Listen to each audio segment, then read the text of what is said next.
বিবাহের ক্ষেত্রে একজন মেয়েকে কারা কারা দেখতে পারে ভালো করে শুনেন। বিয়ে উপলক্ষে পাত্রীকে দেখতে গেলে সেখানে পাত্র দেখতে যাবে, পাত্রর পক্ষের তার মা বোনরা দেখতে যেতে পারে, বাস। এর বাইরে আর দু একজন আনুষঙ্গিক থাকলে যাবে।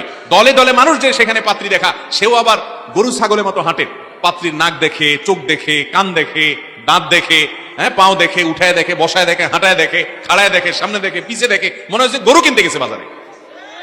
এটা খুবই গর্হিত একটা বিষয়। নারীকে সম্মান দিতে হবে, নারী আমার বোন, নারী আমার মা। অতএব কোন মেয়েকে দেখার জন্য পাত্র তো যায়, পাত্রের দুলাভাই যায়, পাত্রের বড় ভাই যায়, পাত্রের দোস্ত যায়, বন্ধু বান্ধব যায়, আছে না নাই? ভাগিনা যায়। দুলাভাইয়ের কাজটা কি? বিয়ে করবে পাত্র, দুলাভাইয়ের সেখানে কাজটা কি? এই দুলাভাইয়ের বেটা যায় তো যায়, আবার যদি তারে বলতে দেরি হয় বা তাকে না বলা ছাড়া শালা বিয়ে করতে যায়, তাহলে শেষ, এই বিয়েতে আসে নাই। আপনাদের এলাকা আছে এগুলো? এগুলো গুনাহের কথা, হারাম। যে বিয়ে করবে পাত্র সে দেখবে, বিয়ে হওয়ার পর শ্বশুর দেখবে, এমনকি শ্বশুরও বিয়ের আগে দেখবে না, বিয়ের আগে শুধু পাত্র একা দেখবে, আর পাত্র মা মেয়েরা দেখবে। একটা মেয়েকে আপনি দেখলেন, 5 জন 10 জন মিলে পছন্দ করলেন না, তুই আসলেন, আরেক পক্ষ দেখলো, তার মন ভাঙে, তার মন খারাপ হয়, পরিবারটা তুচ্ছ তার ছেলের মধ্যে বা কোণঠাসা পরিস্থিতির মধ্যে পড়ে, এটা জায়েজ নাই। এই জন্য পাত্র দেখার ক্ষেত্রে অনাচার বন্ধ করতে হবে।